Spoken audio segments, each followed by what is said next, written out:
Matematika dari Universitas Raharja. Di sini saya akan mengajak teman-teman semua untuk mengenal database. Apa itu database? Database merupakan kumpulan informasi yang disimpan di dalam media penyimpanan secara sistematik sehingga dapat diperiksa menggunakan suatu program untuk memperoleh informasi dari basis data tersebut. Sebuah database terdapat objek yang bernama tabel. Bisa saja di dalam database terdapat beberapa tabel. Contohnya, ketika kita memiliki database dengan nama DB Kampus, maka kita bisa membuat tabel data mahasiswa, data dosen, data karyawan, data lainnya.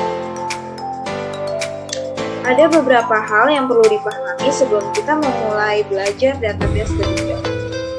Yang pertama, kita akan mengenalkan DBMS, kedua entitas atau entity, yang ketiga ada atribut, yang keempat ada tuple atau record, yang kelima ada data value, yang keenam ada kunci atau key, yang ketujuh ada relasi. DBMS DBMS merupakan singkatan dari Database Management System, yang merupakan suatu sistem yang digunakan untuk memanajemen sebuah database. DBMS juga dapat disebut sebagai aplikasi yang digunakan untuk mengoperasikan sebuah database. Contoh dari DBMS yaitu MySQL, Oracle Database, MongoDB, dan PostgreSQL, dan masih banyak contoh lainnya. Yang kedua ada entitas atau entity. Entitas ini sering juga disebut sebagai nama tabel yang berada pada database. Entitas terletak di dalam sebuah database. Sangat memungkinkan di dalam sebuah database terdapat beberapa entitas, yang mana di dalam suatu database tidak akan ada nama tabel yang sama.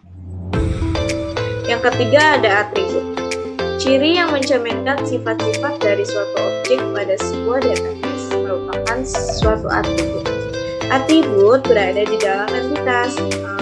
Contohnya, apabila kita memiliki entitas tabel mahasiswa, maka kita dapat memberikan atribut NIM, nama mahasiswa, dan kelas. Yang ketiga ada tuple atau record. Tuple atau record merupakan kumpulan elemen data atau kumpulan beberapa nilai atribut yang mewakili suatu identitas secara lengkap. Lebih mudahnya, sebuah tuple atau record berisi beberapa data yang memuat seluruh nilai dari atribut yang ada pada suatu identitas. Contohnya, pada entitas tabel mahasiswa terdapat 3 atribut yaitu NIM, nama mahasiswa, dan kelas. Salah satu tuple atau record pada entitas tersebut adalah NIM, yang NIM 1911324147 yang memiliki nama Devi Aladia Putri, dan juga kelas PR103C. Ini ya contohnya. Selanjutnya yang keempat ada data value.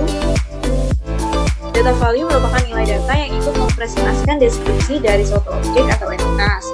Data value juga seringkali disamakan dengan data yang ada di dalam sebuah sel pada Microsoft Excel. Selanjutnya ada kunci atau key. Kunci atau key merupakan atribut bernilai unik untuk membedakan antara identitas atau record satu dengan yang lainnya.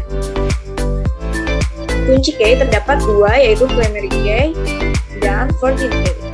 Nah, primary key atau kunci utama dalam suatu atribut yang tidak mengidentifikasi secara unik suatu kejadian spesifik, tapi juga dapat mewakili setiap kejadian dari suatu entity.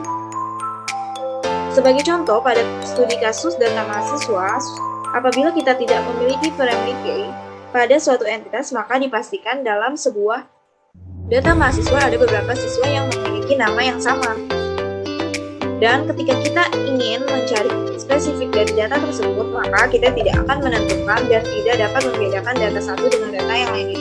Dan demikian kita menentukan suatu atribut dengan ini. Selanjutnya di dalam kunci atau key ada foreign key atau kunci tabel, yang merupakan primary key dari tabel lainnya yang terdapat di tabel saat ini. Selanjutnya ada relasi. Relasi merupakan hubungan antara suatu entitas dengan entitas lainnya. Dengan relasi, kita bisa memanfaatkan beberapa tabel yang saling berhubungan untuk menampilkan data secara berkesinambungan. Sebagai contoh, ketika kita memiliki dua buah entitas, yang pertama ada tabel mahasiswa dan yang kedua ada tabel absensi, di dalam entitas pertama yaitu deskripsi tentang data mahasiswa, terdapat beberapa atribut yang mana akan setiap mahasiswa yang terdapat di dalam tabel mahasiswa tersebut akan berkesinambungan dengan tabel absensi. Oleh karena itu, kita harus menghubungkan tabel mahasiswa dengan tabel absensi sehingga terjadi relasi antara kedua tabel tersebut. Dengan demikian, di dalam database tersebut kita dapat mengurangi penumpukan data. Terima kasih presentasi dari saya. Semoga kalian suka. Mohon maaf apabila ada kesalahan kata.